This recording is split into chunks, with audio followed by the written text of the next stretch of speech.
And the word of the Lord came again to Zechariah. This is what the Lord Almighty said. Administer true justice. Show mercy and compassion to one another. Do not oppress the widow or the fatherless, the foreigner or the poor. Do not plot evil against each other. Zechariah 7:8 through 10.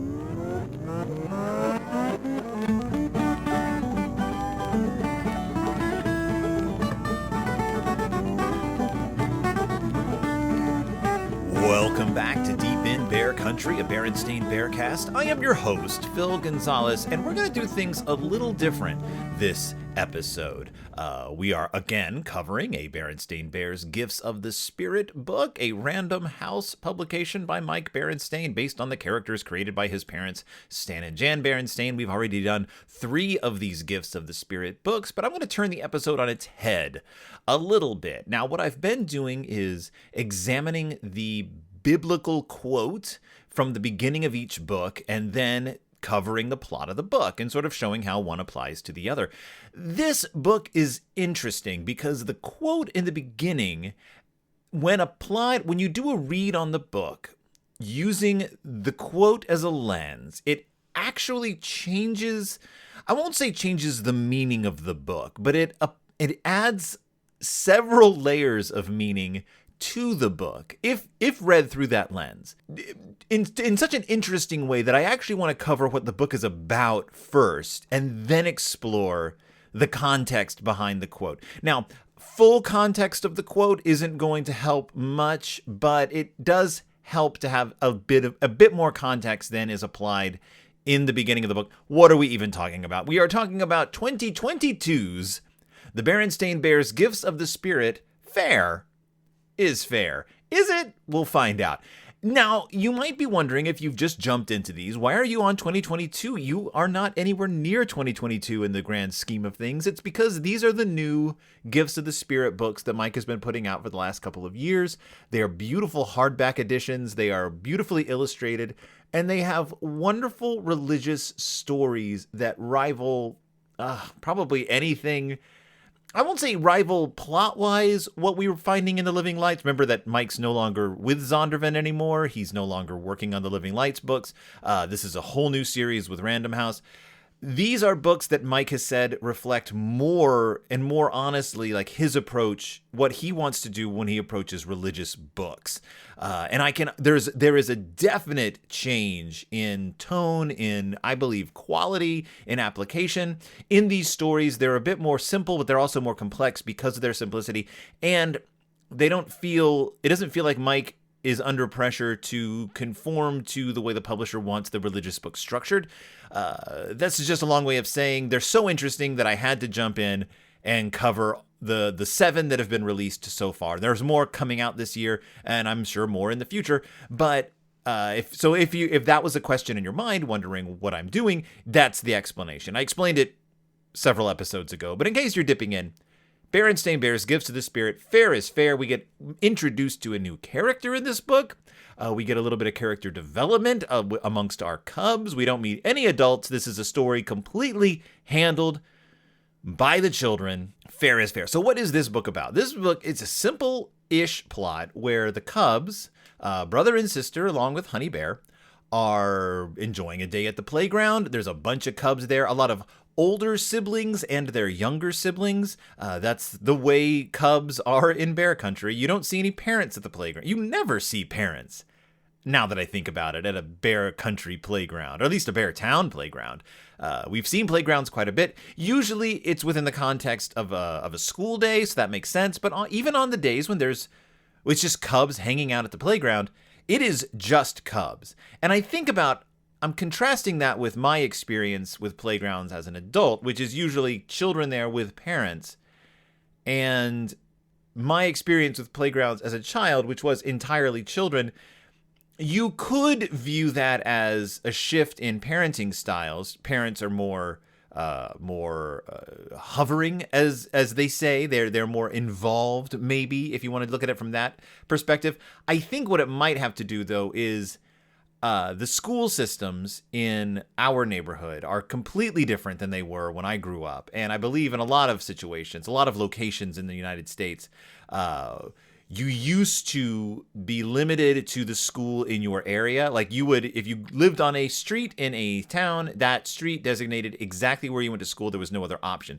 These days, school districts tend to have more options as to where a child can attend. I know that in our city, in Minneapolis, you have a list of schools. You have your main school, but then there's several other options, and then there's some schools that you can get on a list for. Children are more likely to go to school and make friends with children outside of their immediate geographical area. So I might be seeing more parents taking kids to playgrounds because their friends simply don't live near them. So there's not a whole lot of, we're just going to go to the playground. Now, that's not entirely always the case. I do see roving bands of children in the neighborhood. So I don't want it to seem like this is this dystopian, nightmare landscape of isolated children. That's not what's going on here. I went off on a tangent, but because Beartown is reflecting a structure that we don't always see these days, which is children who all live near each other, who are all friends with each other, who all attend the same school, who all attend the same church. But we do see a bunch of cubs who are not familiar cubs. It's random cubs, small cubs and older cubs, honey-aged cubs. And I mean, they're not honey-aged. They're not like put in a bottle of honey and aged that way. They are the same age as Honey Bear, the younger sibling of brother and sister. Brother and sister age cubs, and that in that spectrum. But who should show up but Too Tall Grizzly? We haven't really seen Too Tall much recently, but Too Tall shows up, and he is accompanied by his little cousin, a new cub, at least as far as I know, who we've never met, at least as far as this show, named Too Small. Do you get it? So Too Tall is so called because he is literally too tall. His bones cannot support the weight of his height. He is 11 feet tall. It is biologically untenable for him to continue to exist. Too Small is so small that he cannot breach the surface tension of a drop of water. The molecules of water interact differently with Too Small than they do with a normal-sized entity. He is now at a size where the air itself functions more as a liquid than it does as a gas. The molecules of air interact. I'm kidding, of course. Too Tall is he's a tall cub and Too Small is short. That's it. But Too Small is short. Too Tall is a bully, as we know. And Too Small is also a bully. And he has learned to be a bully by his cousin, Too Tall Grizzly, and together they are a formidable pair. So what happens is Too Tall brings Too Small to the playground. Too Small has learned from Too Tall how to behave and begins roughhousing and shoving his way through the playground, butting his way into line, using the slide before anyone else, knocking cubs off of the other rides, the swings, the roundabout, the seesaw. And eventually, the other cubs get so fed up. And I notice that it's the older cubs who get fed up. The younger cubs seem just more of confused and irritated by the presence of Too Small. The older cubs are infuriated by the presence of this cub. Too Tall Grizzly refuses to do anything about it. Clearly, he's taught his cousin to behave this way. The cubs demand he do something to rein in his charge, and he says, I guess he's just a chip off the old block. Huh? Don't you love it? It's like having more of me. The older cubs grab the younger cubs and are like, we're leaving. Now, this is the turning point in the story because Too Small sees the cubs leaving and throws a tantrum. He demands the cubs come back. He tells his older cousin to bring them back. He wants cubs to play with, which is interesting because he doesn't seem to actually be playing with these cubs. He's simply pushing them around and demanding they leave him alone, get out of his way. He's very young, I have to say. He's probably a little older than Honey Bear, but he might still be at that age where interaction between children isn't like, it's kind of like being too small to properly interact with air molecules. When you are too young, the way you socially interact is nothing like the way you socially interact when you're even like a year older.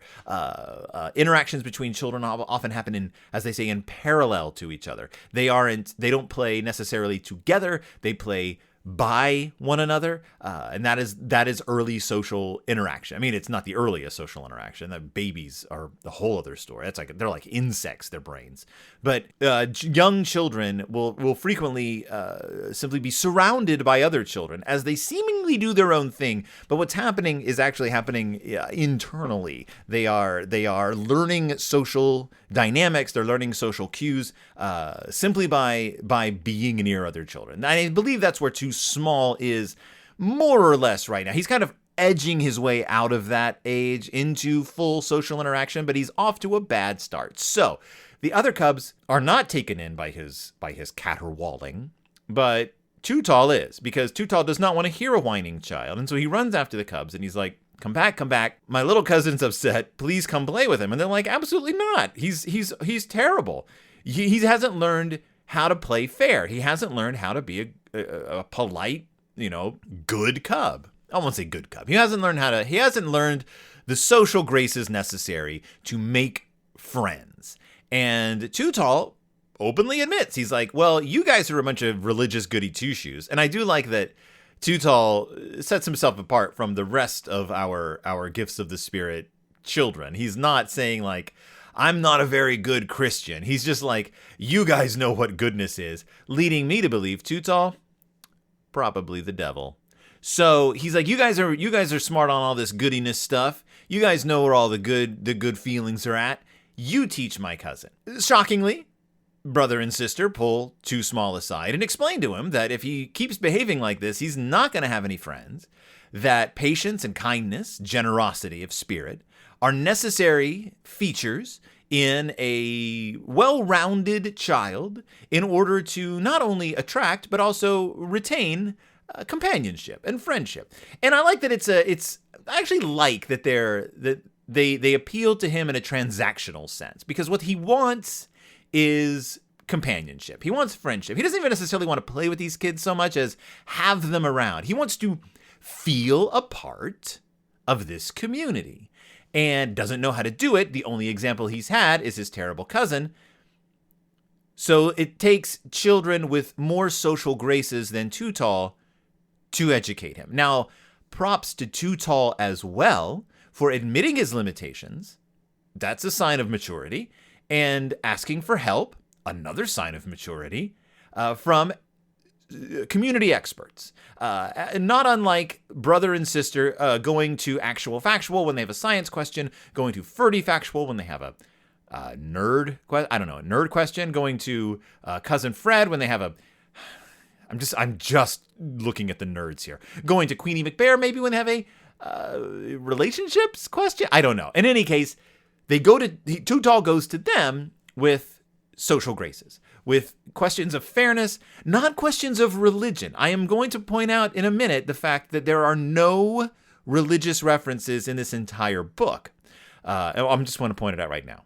There's no religious references in this entire book except for the quote at the beginning.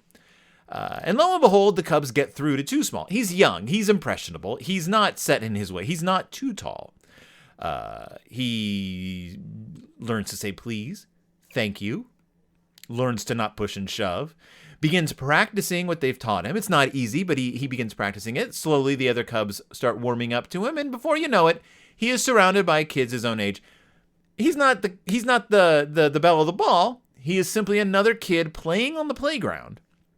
Like he wanted, he is now becoming an integrated member of this community, which is what the Berenstain Bears are about, not conforming, as some people like to say, not becoming a Stepford wife-esque goody two-shoes, as some people like to frame the Berenstain Bears books as, however unfairly is unfairly, but more simply integrated into the community, by which I mean a contributing, a compassionate, a giving, and a functioning member of the community. Something anybody can be. Because by functioning members of the community, we mean someone who is able to learn, who is able to listen, who is able to give other people their space, who is able to ask for help, who is able to accept help, who is able to offer help. Like that's the thing. And no one needs to be able to do all this in bear country. Everyone has their limits, just like in real life. Some people are incapable of asking for help. That's fine. Some people are capable of offering help, and that's how you bridge the gap. Some people don't have the ability to pick up on social cues. Therefore, it is up to other people to step in and point out social cues, explain themselves better. If you're a person who, say, doesn't pick up on sarcasm, if you're a person who doesn't understand when people don't express their true emotions and say they're fine when they're not, then it might benefit you to have someone say, when this person says this, what they mean is this. Like, it's that kind of thing. A functioning community is not a bunch of people who are all in lockstep with each other. It's a bunch of people of different talents and abilities who are able to complement one another, offer their help when needed, and ask for help when needed. This is not me on a soapbox. This is just me trying to put the puzzle of this book together. And what's amazing at the end of this book is that Too Small is now overly polite. He is not unlike, actually, brother and sister in the Berenstain Bears Forget Their Manners, which is, I think, a great book because it illustrates how if you behave a certain way, you become the thing you are acting like, which is usually shown in a negative light, but in Forget Their Manners, it's shown in a positive light, where the cubs begin, if you don't remember, they're so rude that they just, and their parents are constantly demanding they have better manners, that brother and sister decide to overdo it, overindulge in good manners to an obnoxious degree. But what happens is they become so used to behaving obnoxiously polite that eventually they just become polite. They just become polite kids, well-mannered, and the obnoxiousness is worn off, and what you're left with is just a kid who has taught themselves, put themselves into the habit of good manners. And that's what is happening, I see, with Too Small. He's overdoing it a little bit, but that's fine because he will cool off after a while. But Too Tall doesn't know how to respond to this. At the very end of the book, they're all leaving the playground. It's the end of the day. All the cubs are getting ready to go home. And it says, as the cubs left the playground and headed home, little Too Small stood to one side. After you, cousin dear, he told Too Tall. Too Tall was confused. How sweet, replied Too Tall. Thank you? ? Brother, sister, and Honey shook their heads. They didn't think old Too Tall would ever get the hang of it. And that, of course, brings me back to the point I was making earlier, which is not everyone is going to be able to live up to the same standard you've set for yourself. And that's not a negative thing. That's simply that you have your own values and your own standards. And other people may not have that ability. Other people may not have that desire. Other people may not hold those values. What they might be able to do, though, is admit that that's not part of their value system. That's not within their abilities, but still give you the space you need to practice those values, to exercise those abilities, acknowledge their shortcomings, and get on with life. Too Tall is approaching that aspect of bullying. He's like, you know what? I'm never going to be a good at like this kind of stuff. I'm just not. I'm too old. I'm too tall. I'm so big that my muscles I can't feel, my circulatory system has trouble. My heart isn't strong enough to pump the blood from my feet, so I have a lot of circulatory problems. I have to wear special braces. But also my nervous system can't function well at the extremities. I tend to go numb. It's dangerous. Because if I get injured at one of my extremities, I may not know it. I am too tall. I'm kidding, of course. He is simply a very tall cub. What was I saying? Too tall. So he acknowledges it. Functional community, bear country. Not perfect, functional. Now, that's the story of the Berenstain Bears Gifts of the Spirit, Fair is Fair. I enjoy it. I love the character of Too Small. He's tiny. It's a colorful book, like all the Gifts of the Spirit. It's a nice hardback, got a nice green spine, and you get to see some angry cub faces. You get to see cubs. You know me. I love it when Mike draws the cubs looking mad, and these cubs get mad, and he has an ability to draw the cub not just looking angry, but just disgust, like done with it, like ugh, too tall. Like, they have this look on their face, the sort of their mouths are hanging open, just like, it's not an I'm not angry, I'm disappointed face. It's an I'm angry, but I'm just like, again, it's that face of just like, I can't believe this is still happening.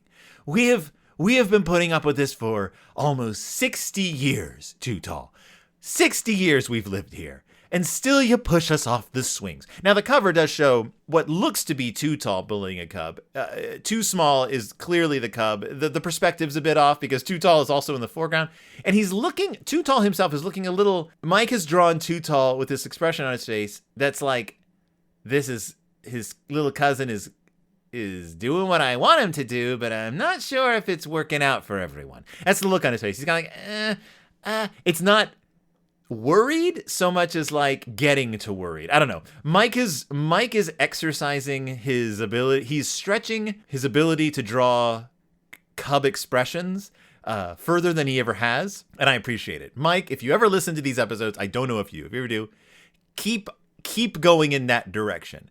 My challenge for you in a future book, please draw a cub looking like having the face that says, oh, I can't believe I just read this in this book, but I also really need to show my best. Like, this is unsettling what I just read, but I really want to share it. So I'm going to actually take this to school and show my friends. Like, draw a cub with that face. Let them be reading something like unsettling. Like, I've been playing around a lot with the idea of how would the Necronomicon fare in Bear Country. It's a whole like headcanon thing where like the Necronomicon exists in Actual Factuals Museum, which is kind of Bear Town's version of Miskatonic University. Like, they don't have Miskatonic University, but they have the Berenstain, but he has a forbidden wing where the events of certain Lovecraftian tales would take place. Also, Mount Grizzly. I have this whole... never mind. In any case, as if a cub was reading the Bear World's version of the Necronomicon. And it's just like, I don't like what I'm reading, but I'm compelled to share it. Draw that expression. It doesn't have to be within that context. Just draw that expression. Work it into a book. There has to be something a cub could read that's forbidden without, like, crossing a line. Maybe a forbidden instruction manual about a dangerous machine. I don't know. You figure it. You're the writer. I'm just here. I'm just the Bear Country commentator. But getting back to the book, the Berenstain Bears Gifts of the Spirit, fair is fair. There's a Bible quote that opens this book. Now, the Bible quote that actually opens the book is simply, show mercy and compassion to one another. And it's credited as Zechariah 7:9. That's not 7:9 though. 7:9 is, this is what the Lord Almighty said. Administer true justice. Show mercy and compassion to one another, which changes the context of the quote. And I think it changes the context of the quote for the better. But first, a little bit about our friend and yours, Zechariah. Who was Zechariah? Well, you might learn a little bit about him in the old Book of Zechariah. The Book of Zechariah is a book of the Hebrew prophet Zechariah. We don't really know who wrote the Book of Zechariah. A lot of scholarship believes it's written by two separate authors. Some even go so far as to say three separate authors. But it's basically divided into 2 or 3 sections, chapters 1 through 6, which are the 8 visions that were given to Zechariah by God, and then chapters 7 through 14, or 7 and 8 and 9 through 14, depending on how you divide it up, which is future prophecy, like the rebuilding of the temple. There's some apocalyptic stuff in there, not like scary apocalyptic, more like the Messiah is coming, get ready, the end of days is coming. A lot of Zechariah is used in the Gospels and a lot of the books of the New Testament. A lot of it is messianic prophecy. Like, there's this guy and he's coming back. He's God's Messiah. The kingdoms in the world will become the kingdom of the Messiah. But this is all like old Messiah prophecy. So this is still a lot of like king and stuff. This isn't like baby in a manger stuff. This is like, we're going to have to fudge a few details when Jesus comes kind of prophecy, because these are older writings. Zechariah, we don't know much about him. We believe that he lived, I think, the 6th century BCE. There's references to like contemporary events happening in the first like chunk of the Book of Zechariah, which dates it like the 5th century. I think the 5th century BCE is kind of around the era. Darius the Great, the kingdom of Darius the Great. You guys know Darius the Great. The second part of Zechariah, though, is a lot of the stuff that gets used in Isaiah, in Jeremiah, Ezekiel, Deuteronomy, a lot of that stuff. So what we're looking at here, Zechariah, chapter 7, 9. I'm not going to get too much into what actually is happening because that doesn't really relate to what we're dealing with, but and trust me, you're gonna be happy that I have so many notes here that I'm looking at. Like I was about gonna have to get into the way like the Hebrew like calendar works, and like I'm just there's references to months and dates that don't line up with our count. Like it's an old count. Never mind. I'm not going to explain how that lines up with the destruction of the temple. I'm not going to explain how that lines up with the celebration of the modern celebration of Hanukkah. Not going to go into any of that. If you want to know more, read the book, or more likely, read a bunch of different books, because the actual books, the Book of Zechariah, doesn't really explain any of this. You sort of have to be in the know. In any case, the quote. So at this point, Zechariah is doing his prophecy. He's talking about stuff God has told him, and we've learned that God has told him some stuff which he's relayed to people, and they've ignored him, or they do it for a while and then they forget about it, or they fast for months, but then they are like, wait, you're doing this for yourself. You're not really doing this for God. Like that kind of stuff. Like they're either not listening to him or they're doing stuff for the wrong reasons. And this part, he is saying that the Lord comes to Zechariah and says, administer true justice, show mercy and compassion to one another. Do not oppress the widow or the fatherless, the foreigner or the poor. Do not plot evil against each other. And then people ignore him. They refuse to pay attention. Stubbornly, they turned their back and covered their ears. That's what Zechariah is saying. They made their hearts as hard as flint, would not listen to the law or to the words that the Lord Almighty had sent by his Spirit through the earlier prophets. So the Lord Almighty was very angry, scatters them to the whirlwind among all the nations. They're strangers. It goes on. That's not the point we're talking about here. I'm paring it back a little bit because this isn't about biblical prophecy. This is about administering true justice. So Mike chose to only say, show mercy and compassion to one another, which is fair. Fair is fair. In the context of the book, of course, God is calling on people to, in all dealings with people, show mercy and compassion, not just in general, but in the administration of the law, which means true justice isn't following the letter of the law, isn't doing everything the law says, that law coming from God, coming from whoever. True justice is in mercy. True justice is in compassion, which is why he says, don't oppress the widow or the fatherless, the foreigner or the poor. The reason for that being because there are laws that oppress the widows and fatherless children, foreigners in a land, and poor people. And then it says, do not plot evil against each other. Not saying that as a separate statement, not saying like, and also don't go around plotting evil. No, saying to oppress those people, to follow law. And that means law, like in the books, local custom, your own personal attitude. Don't follow any rule or impulse that would do that, because that's evil. That is not only evil, that is plotting evil. Like that's planning to do evil. That's what those laws are doing. They are evil writ down. And mercy and compassion should be the first law. That's true justice. It's about justice, about fairness, compassion, and it's a call to action. Again, Mike is not about platitudes in these books. Mike is not about bland quotes. Mike is about calling to action the readers. It's saying that true, if you're a Christian, Mike is saying that true Christianity is not about belief, although I guess you do have to believe in Jesus to be a Christian, but that's not the be-all, end-all. It's not where it ends.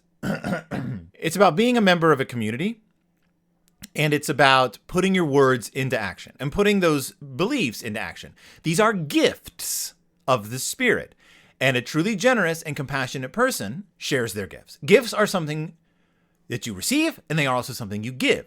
And a gift of the Spirit, fairness, true justice, is a gift to give. Administer true justice in your daily life.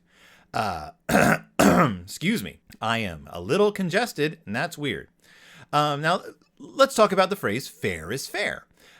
Fair is fair is a English phrase, meaning that fairness, the concept of fairness, fair is an absolute. I guess that's what it's saying. Fairness is nothing that you can't waffle on fairness. You can't say this is more or less fair. Something is either fair or it's not. True justice is fair. True justice is compassionate. True justice is merciful. Fairness is compassionate and merciful. Right? Okay, if you're with me. Fair is fair in the context of Zechariah 7:9 goes right along with it. Rendering true judgments, showing kindness and mercy to each other, treat each other with fairness and justice as we would want to be treated ourselves. You can also see fair is fair as fair does. Do unto others, the golden rule. We covered that in many books ago. So fairness isn't just a moral obligation, but a divine commandment. So if you were a believer and you're reading this book, you were reminded, if you look into the quote a little bit, that fair is fair isn't just a good playground rule. Fair is fair, you're told to be fair. You're told to be compassionate. You're told to be merciful. And because this comes in a book of prophecy that is echoed throughout the Gospels, the books of Acts, the letters of Paul, all the books of the New Testament, the reverberations of this prophecy carry forward. The reverberations of all these words must carry forward. True justice, mercy, compassion, widows, fatherless, foreigners, the poor. When we treat each other with fairness and respect, we are fulfilling God's expectations and living according to his will. So, words into actions. Call to action. Fairness, true justice. Why did I wait until after I read the book or explained the book to bring this up? Because it would seem that fair is referring to too small. And to an extent it is. Too small, you've got to be fair. If you want to be treated fairly, if you want people to stick around, you've got to treat others fairly. You've got to be compassionate, merciful, I guess. Don't sweep them up in a pillar of fire. No, you've got to be compassionate. You've got to practice compassion. People will practice compassion back to you. That's what it seems like. Fair is fair. But the full context, administer true justice, show mercy and compassion to one another. Do not plot evil. To me, if you read the book through that lens, you are given a book about brother and sister's actions toward too tall and too small. The true justice, the administering of justice, has nothing to do with too small's actions. Too small is barely out of toddlerhood. Too small, even by the strictest standards of the most fundamentalist religious practices, too small is without flaw. Too small is without, I would hesitate to say without sin, because that depends on, where you consider the origin of sin if you're one of those people. But too small is basically an innocent. Too tall is not. You can't administer justice on too small. And too small cannot administer justice. Too small can only learn what has been taught and can only show mercy and compassion when he's shown mercy and compassion. Therefore, he is blameless, a holy creature. Brother and sister, however, being the goody two-shoes that too tall knows and loves, brother and sister are capable of showing mercy and compassion to both too tall and too small. But they address too tall. First of all, he stops them, but they're not going to talk to too small until they're given permission to, because they don't need to bring, he's done nothing wrong, but too tall has introduced this flawed creature into their world, into their idyllic landscape, let's just say. And they don't deserve that. But instead of getting mad at too tall, and they do get mad. You can't help your initial impulses. They do get mad. But instead of being mad at too tall, instead of acting on madness, not like madness, but like anger, they decide to show mercy and compassion to the person who needs to learn a lesson. They administer true justice and decide to use this as a teaching opportunity. They don't punish too tall. They don't punish too small. They instead say, what can we do to help? Well, too tall actually says, can you help me? He has done something wrong. He realizes without saying it that he is at fault here. Say he stole something from the store, okay? A candy bar. And he gets caught doing it. Now, you would think that true justice would be, this child has stolen something, we need to punish them. You're grounded. You're going to be given a stern talking to by the chief of police. You're going to have to, I don't know. You're going to be punished. Mercy and compassion would say, this is a child who stole a candy bar. How can we help you? What have you done wrong? How can we help you see that what you've done is wrong and atone for that? We don't need to hurt you. We don't need to compound humiliation on you. What we need to do is show you the error of your ways if you are open to receiving that lesson. If this was too small who stole a candy bar, you would just be like, this is wrong. Go give it back. This is wrong. Lesson learned. This child doesn't really understand right and wrong yet. You've got to teach them by showing them. You can be disappointed in them. But you're not going to hit them or anything. That'd be ridiculous. It'd be ridiculous to hit anybody for stealing a candy bar. Whether they are a widow, a fatherless, a foreigner, or they're poor. If a poor person steals a candy bar from a store, you know what you do? If you see that happen, you look the other way. Why? Because they probably could use a candy bar. That's why. Off my soapbox again. In any case, even if it's your store, come on, it's a candy. In any case, give them a candy bar. In any case, the reason I read this through the lens of Zechariah 7:9 is because when read through that lens, you see it as a book about the lesson of administering compassionate justice. The Cubs are administering compassionate justice on Tutal. And I think if you read this book with your children, that is an important thing to discuss. Not just let's learn how to be good on the playground, because that's not what the book is about so much. The Cubs are being fair. Fair is fair. The Cubs would want to be treated this way if they had wronged someone, if they had done something, and they have. It's what they've learned from their parents. Mama and Papa may yell sometimes. They may stamp around. Papa may slam his fist on the table, although he hasn't done that in a while. But in the end, the parents know that when the Cubs misbehave, that's a learning opportunity and a teaching opportunity for everyone. And the Cubs have learned that from their parents, who practice what they preach and are now using it in a social context within their community. Remember, these are members of their extended family, as we learned in the last book, who they love, as we learned in the last book, who they care about, as we learned in the first book, and who they share things with, as we learned in one of the other books, the second book. They give people the room to make mistakes. They share their gifts with them because they love them, because they are all members of their community and they're all members of the same family. The Berenstain Bears Gifts of the Spirit, Fair is Fair. Choice little book. Pick it up. I really like it. It's a fun one. Thank you so much for joining me. Thank you so much for listening. I will be covering the rest of Gifts of the Spirit ASAP. And as soon as it's time to talk about them. Not before, because that would be weird.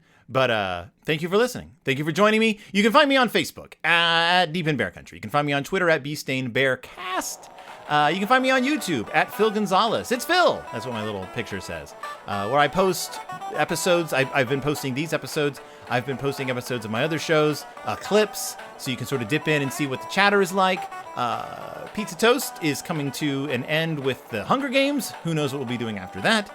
We'll be coming out with more It's Del Toro times, so if you want to listen to those, we cover some spooky stories. I think we got Faulkner coming up next. It's not too spooky, but it's Faulkner. It's interesting. Otherwise, I'll be back next time with more Gifts of the Spirit. Keep on listening, and I'll see you all next time deep in Bear Country.